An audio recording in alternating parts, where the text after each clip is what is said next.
to yet another episode of the Sports Lounge on Elegbete TV. My name is Bamji and I'm your host. If you've not subscribed yet, you need to go to YouTube and do that right now.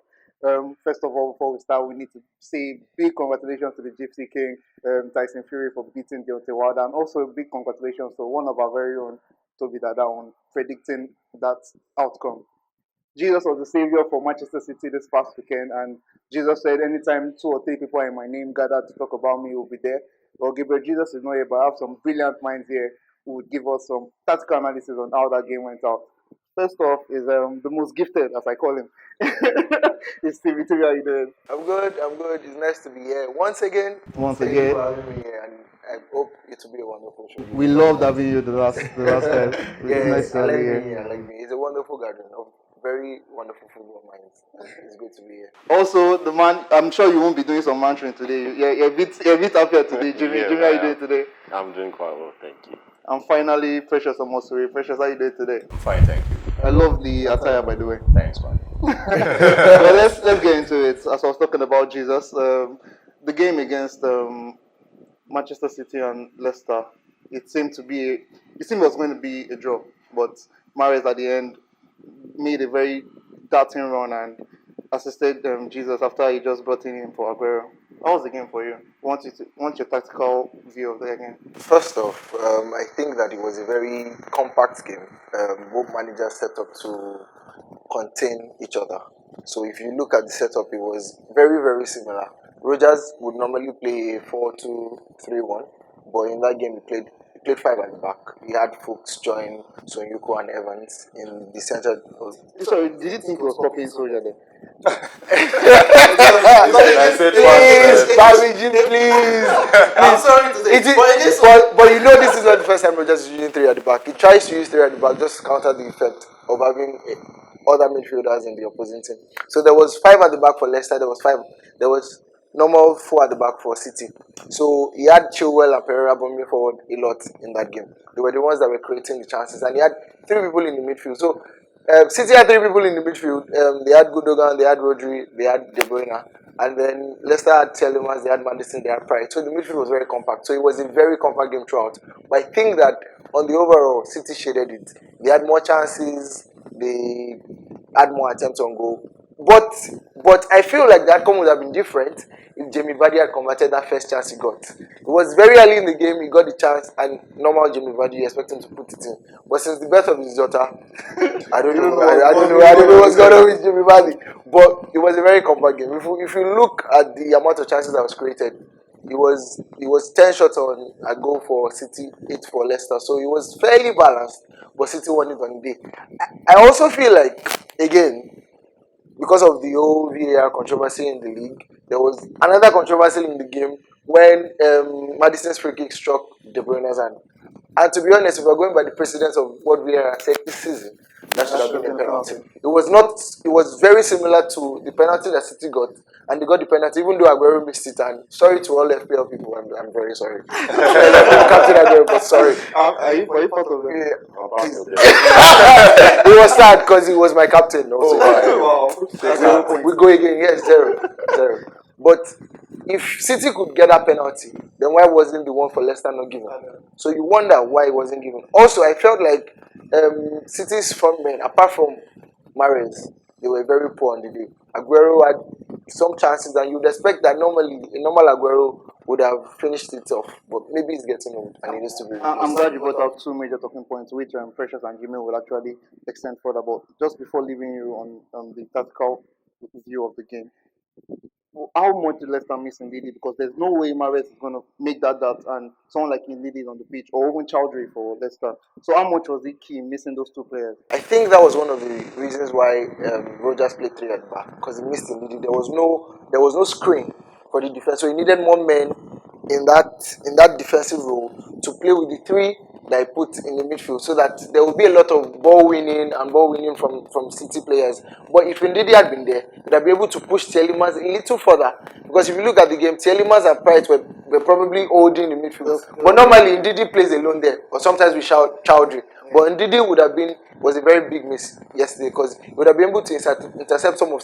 Remember, even the goal, Mahrez made almost a 20-yard run Yeah. to create the goal for. Yeah, if Ndidi was there, Ndidi is not gonna allow that. you won't be having that kind of run. So there was a miss of Ndidi in that game, and I feel like if Ndidi was in the game, it would have been maybe a fairly different result. Well, thanks, Timmy, for echoing the importance of Ndidi to that Leicester team. Now, Precious, down to what he was talking about VAR. The inconsistency of the VAR is becoming very loud. It's becoming hard to avoid. Just not only in this game, there are some incidents in the Burnley, Bournemouth, in Chelsea, even Manchester United, with Maguire kicking out that earlier. Son did the same Why thing. are you smiling? No, I'm trying to be balanced here. But really, what's the VAR in the EPL? I think VAR in England needs another VAR to Check it. yeah, VAR needs another VAR to check. I think the tech in itself has no issues. This is the same technology that has been used without many controversies in other leagues. When La Liga came out with their own review of VAR in 2018-19 season, they said that the in-game protests dropped by 17.1%, and then the accuracy of referee decisions increased from 91 to about 96%. VAR accounted for about 50 correct penalty calls. Okay, these are all positives. In the Premier League this week alone, or the past week rather, It was so much. goodness me. I think if there is any take home from the whole VAR controversy this season, it's been the fact that the issue has not the issue in England has always been about the terrible nature of refereeing in the Premier League. I think England needs to take a long, hard look at themselves. I mean, the game between Chelsea and Spurs, there was an incident, Lo Celso, who should have been sent off. Yeah. And then when they were contacted to explain the no red card decision, they said that there was no other place for Lo Celso To put his legs. Well, it wasn't up to 30 minutes later again. This same set of guys, who, if it was Nigeria, would say they are paid with taxpayers' money. Okay, came out again and admitted that they were wrong. It was an error. I mean, in football, sometimes these fine margins could be the difference between winning and losing. That's why I won't feel they had the let's say audacity to come out and say, because Chelsea still won the game and there was no and you know, we are not looking at that didn't have a very, very significant impact on the game because Chelsea later won. But if Spurs had nicked a draw in the game, okay, look at the ramifications for the fight for Champions League places. I mean, that stupid mistake alone could have been responsible for taking out maybe £100 million from the possible earnings of a team just because of that very, very. I mean, if we, as viewers sitting in the comfort of our homes, could see, we didn't need to see that incident from 2 or 3, from 5 different camera angles to make an accurate. I mean, even Wenger, who never used to see any incident when he was coach of Arsenal, said you don't need 2 minutes replay to know that guy should have been sent off. And then a certified referee, okay, said watch that over and over again and said no red card. And that's the truth is, this season only Newcastle have not had an overturned decision or a VAR call against them. So it means 19 teams in the Premier League have had reason to complain about VAR. It's terrible. What do you think is the situation going forward? Now, for the Premier League, I think they need to drop their pride, because this whole controversy came in because they wanted to have their own customized version of VAR. Yeah, you have a pitch side monitor. You allow the referees to use that monitor. Okay. Well, some will still argue the same poor referees will still make the same poor decisions. Okay, so on the long run, I think England should send their referees for refresher courses, and there should be punishment for erring referees. In the past, when a referee performs badly, you are demoted to the championship. Yeah. These days, the referee union backs their referees when they perform so poorly. So why should I go and learn or do something better when I am being rewarded for terrible decisions? Okay, so I think on the long run, refresher courses, maybe they should visit Nigeria. So Julius begins for the first time today. Aguero didn't do well on the day. He didn't do well, and there's been talk in the past that who's going to replace Aguero when he's getting old. I mean, we've seen that Guardiola's already brought in Bernardo Silva to replace David Silva. Do you think Gabriel Jesus can be that man for Manchester City? Not quite really, to be honest. Because Gabriel Jesus, they've given him a stretch of games before where he played about 20 something or so games. I think that was last season. And he still faltered. Like, you could see the cracks in his game. Back then, you would think, okay, Gabriel Jesus is just facing like a small patch of inconsistency or so. So we all gave him the benefit of the doubt because he's young and this and that. So imagine now you try and do the same again, bashing all your hopes on Aguero, thinking it's done for, and you now bring in Jesus to lead the line. I'll tell you that that's a bad decision because Jesus on his own, if he's not being assisted, is tough. Aguero can create his own shots. Jesus is hard for him to do it. It's not that he can't do it. He's labored. That makes sense. Like if you, it's only if his back is against the wall that he can decide to dribble out or hold the ball up and start doing something for the team. So what Man City need is a CF that can also drop into midfield and help, so that the wingers can have channels to run behind. But Jesus doesn't really do that. Jesus is mainly like how do I put it, like old school Van Nistelrooy, I could say. Like he could do it, but he would just rather be in the box, finish everything off. So what my own analysis of Jesus over this goal was that he is a certified box player. He's not an outside player. He's just a certified box player. And if you leave him in the box to play what he wants to play, he'll score. But if you decide, if Guardiola wants to play the way he wants to play, it's going to be tough for him. Okay, so are you saying move on from Jesus, or does he need to leave Manchester City before he becomes? Because he can't call him a starting player. He's not a starting player yet. He's not. Or can you say he is? No. Exactly. We know Pep rotates and all, but we know who his starting players are. So the question for Jesus now is: he meant to remain in Man City, or if Man City is going to buy a replacement, that means definitely they have to sell him. I think the conversation should be between him and his coach on what they want to do and how they want to play. If you want to play to Jesus' strength, you basically just go out and tell him that, okay, we're going to be running the offense through you now. Because whether you like it or not, City on their day play the offense through Aguero. Like everything else just goes to his feet. Either for shot, either for a pass, everything goes to his feet. So if you're expecting Jesus to do so, it's tough on him because ever since we watched him from the 2016 Olympics, he's never looked like that kind of player. So he just has to tell his coach, okay, coach, this is how I play my game. This is how I like to play. Then Guardiola now has the responsibility of re-strategizing, if possible. Then if he can still enter his plans, sorry for him. I mean, he has to go. Life moves on, and it's business at the end of the day. So, thank you very much, Jimmy. We'll be taking a break from football now. So a man we've missed for over like the past 3 episodes, Ayotunde Onabolu, and he's back again. It's clutch time. He's going to tell us about doing weight. Hi, Ayo, how are you doing? Hello everyone, welcome to the best of basketball with me, Ayo, on the Sports Lounge, only on Elegbete TV. Thanks a lot for tuning in. As always, on this episode, we will take out time to celebrate a legend of the game, one of the finest guards to ever play the game of basketball. He was popularly called Flash, and we know him as Dwayne Wade. Why are we celebrating him today? Is simply because his number 3 jersey was retired by the Miami Heat, and that happened on Saturday night after the Heat defeated the Cleveland Cavaliers. Dwayne Wade, of course, has been in the news a lot in the past 1 week for so many reasons. Dwayne Wade did a song with Rick Ross, yeah.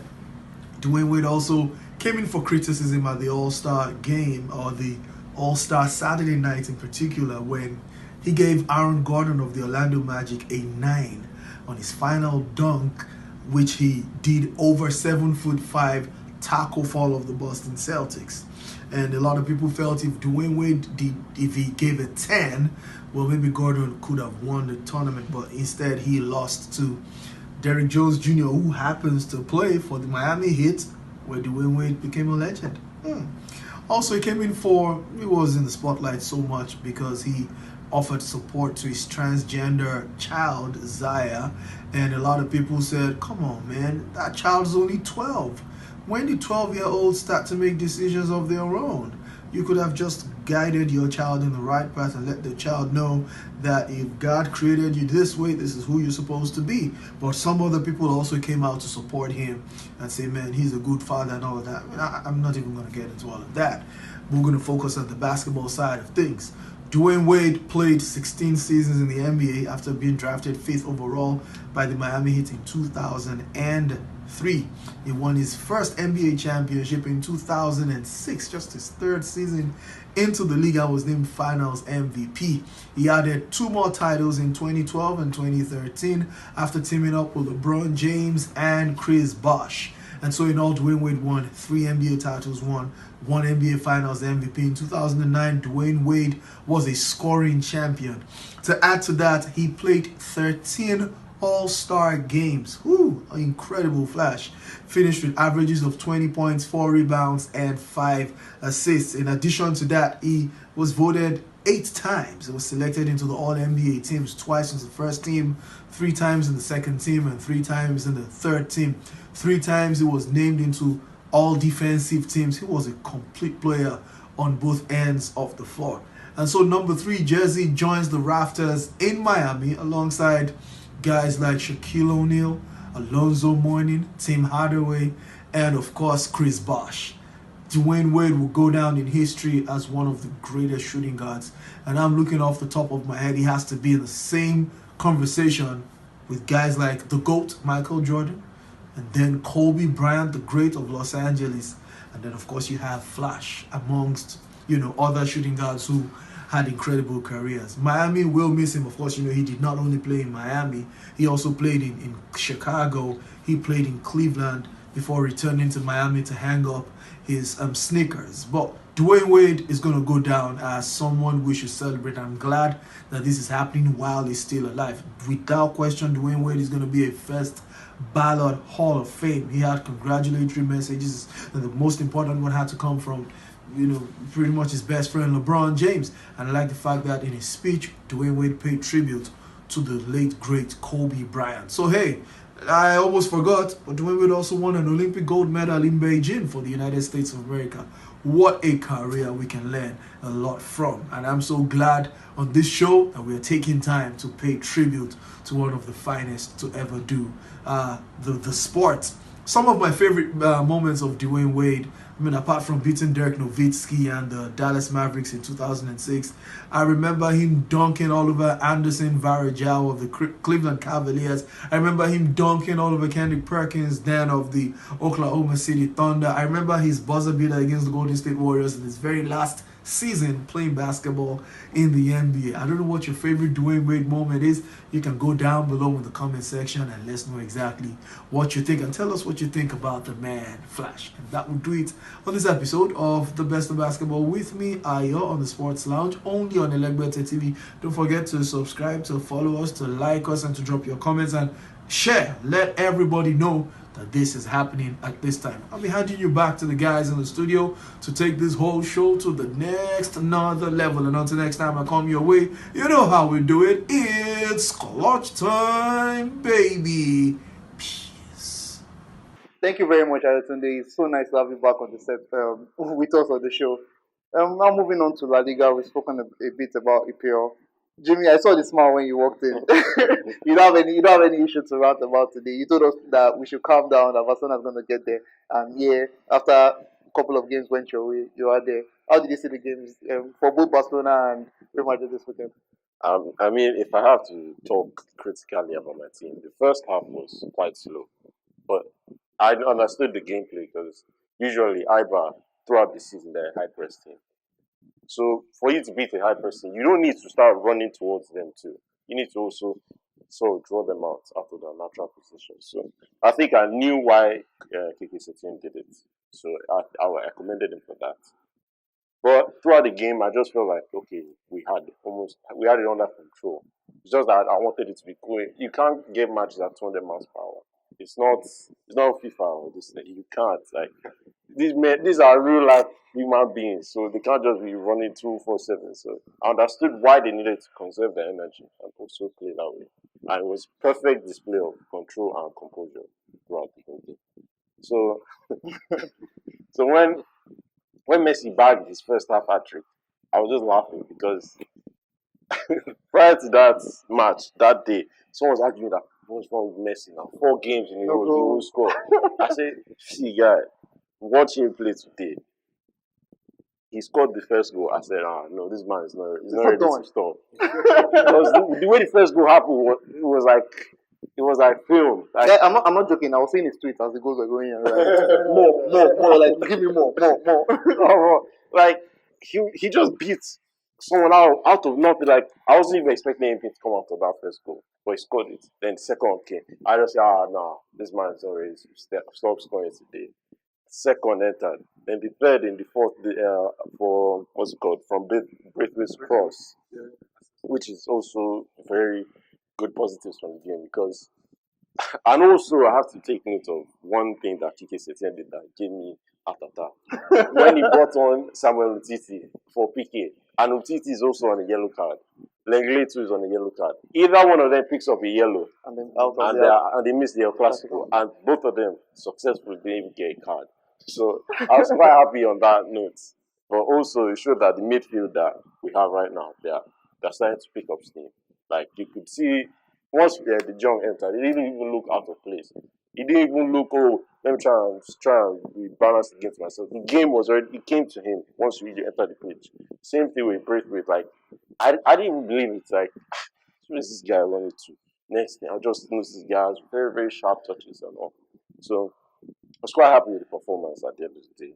But, as they expect, man, I prefer to be there 10-0 than 5. That's fine. Yeah, we were talking about the El Clasico coming up. How big was that result for the Madrid loss? I mean, for you guys going into that game. Okay, yes, the Madrid loss was actually something that gave me the sweetest joy any man could ever. I watched it from the beginning to end, no distractions, not because I was just hoping that Levante could do what they did to us earlier in the season to them. And they didn't. With success, the same way they played against Barca when we came to them, it's the same way they played against Madrid. They exploited them on the counter and just sat back. And their defenders, Bruno and what's it called? What's his name? It's Portrait or something. Yeah. So he came. The two of them were immense. Like each and every attack of Madrid, you gotta see two of them jumping in front of the ball, blocking each shot, all sorts. So I thought that Madrid was still going to come out at the end of the day because Madrid and their black magic. Because they usually come out and just win games out of nothing. So I was quite happy that, okay, yeah, Levante dismantled these people's head. So psychologically, Barca looked like they're ahead coming towards the El Clasico. But it's Real Madrid. Yeah, and it's always going to be. They always have a long history of performing something out of nothing. So I'll still give this game a balanced game because the two of them are still fighting for the title. Timmy, he was talking about that Hazard miss in the game against Levante. He's injured again and he's most likely going to be out of the season. He's been a disaster at Madrid, hasn't it, so far? I wouldn't say it's been a complete disaster, but it's been very hard settling down in Madrid. And Madrid have moved on from the era of the Galacticos of somebody spearheading the team as a point man or the star of the team. They had Ronaldo from 3-4 seasons ago, but they don't have a Ronaldo factor and they play more as a team now. So it's hard for Hazard to do what he was doing in Chelsea, in Madrid. So he needs to settle down fully and play in the Madrid team. He needs to play as a unit. They need to play as a unit. Because if he's trying to be the star of the show, I'm sorry to tell him, it's not going to happen in this Madrid. So hopefully, maybe next season, he comes in, settles in where he starts the season strongly, pre-season, and maybe he can move on from there. But this season, he's not being at all. Not at all. Well, Jimmy is one very happy Barcelona fan. I'm going to take it to another very happy fan. His name is ODT. He's currently in Scotland. He's a friend of mine. Hi, ODT. How are you doing? Hey, guys. My name is ODT. I'm calling from Scotland. Thank you, Bamiji, for having me on Elegbede TV. I'm a huge fan of your show, but most importantly, I'm a huge fan of Arsenal. London is red. London is red. You can see that we've been playing beautiful football. 2020 undefeated, more points than Chelsea, more points than Wolves, more points than Leicester, more points than Manchester United since Arteta got the job, more goals than Spurs. Also, we have considered less goals than every other team in the league except from Liverpool. Arsenal have been so good under Arteta. Tactically, they look like they're spot on. After the Dubai session, they look like they are better. We've got 3 clean sheets on the bounce. Arteta has been so good. I mean, you can see it on the touchline, how he gives the players instructions, how he wants them to improve. All the players look like they've improved. Lacazette has found his goal scoring touch. Bukayo Saka has been a sensation. Martinelli has been so good as well. Arsenal players look like, yes, they found their feet. I mean, it was just a thing of mentality. All they just needed was they needed to start getting wins on the road. They need to start getting more victories, and then the results will come through. Yes, it might be too late to get the top 4. It might be too late, but I mean, given Man City's predicament, there could be an opening at the top 5, or we can go through the Champions League. We can go to the Champions League through the Europa League route. Arsenal coming in the Europa League. I mean, I'm very confident about that. I mean, our result against Olympiacos on Thursday, it shows that yes, we have a lot of things we can do. We can win away, tough opposition in Olympiacos, going away to Greece. We still got the job done. Bukayo Saka has like 9 assists this season. I'm so happy for him. I mean, there's talk about Gareth Southgate calling him for the England squad. But basically, Arsenal have been so good. We've been so composed. Tactically, we've gone in wide.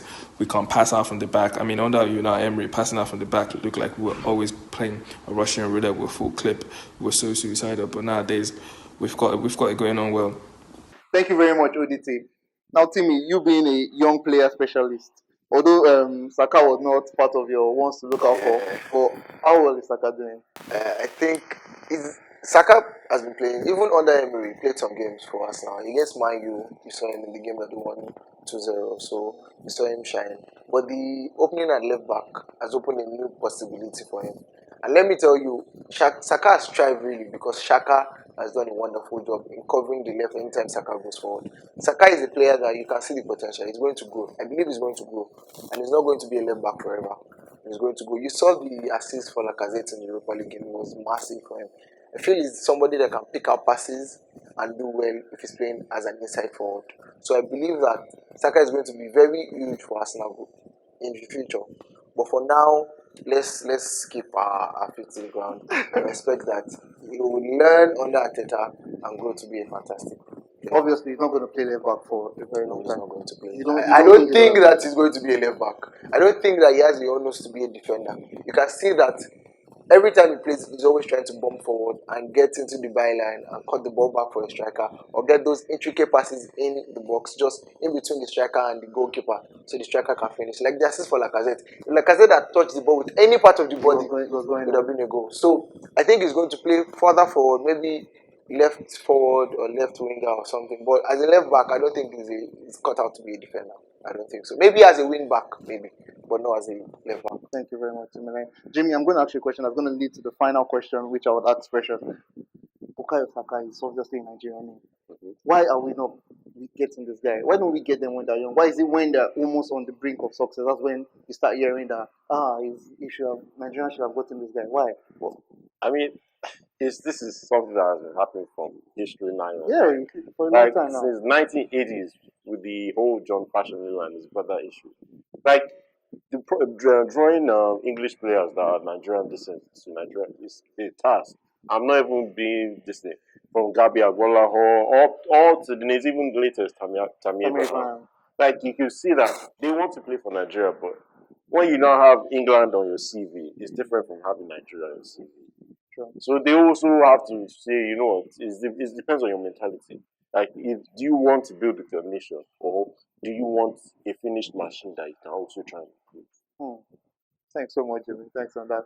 Precious, to end today's show, let's talk a little bit about our own motherland, Nigeria. Joseph Yobo is now the assistant coach. Do you think he's going to replicate what Stephen Keshi did, and we're going to have another captain that goes on to win a trophy with being a coach? Even if Joseph had that dream, I don't know what anybody was thinking to have ever thought that Joseph Yobo was going to replicate what the big man, Stephen Big Boss did. Big Boss had a track record. Okay, Yeah, he faltered at some point with the underage teams, but however, he still went on to improve himself. He went on to prove himself outside the shores of this country with Togo, I think with Mali as well. And then before he came back to win against all odds the Nations Cup in 2013 and take us equal Clemens Westerhoff's record at the World Cup. What's Yobo's antecedent? What's his coaching qualification? The implication of this is that he automatically becomes the coach of the home-based Super Eagles. So Yobo is going to lead these guys to the CHAN based on what premise, based on which I don't understand really. Well, but this is Nigeria. The more you look, the less you see. Yeah. I think we are probably hanging Genatro out to dry because one day he's gonna need advice, tactical advice from his assistant, and then when he turns to the side, he sees Yobo. He'll just laugh. Well, thank you very much, Precious. Thank you, Jimmy. Thank you, Timmy. It's always fun being with you guys. We've come to the end of the show. We'll be seeing you next week. Goodbye.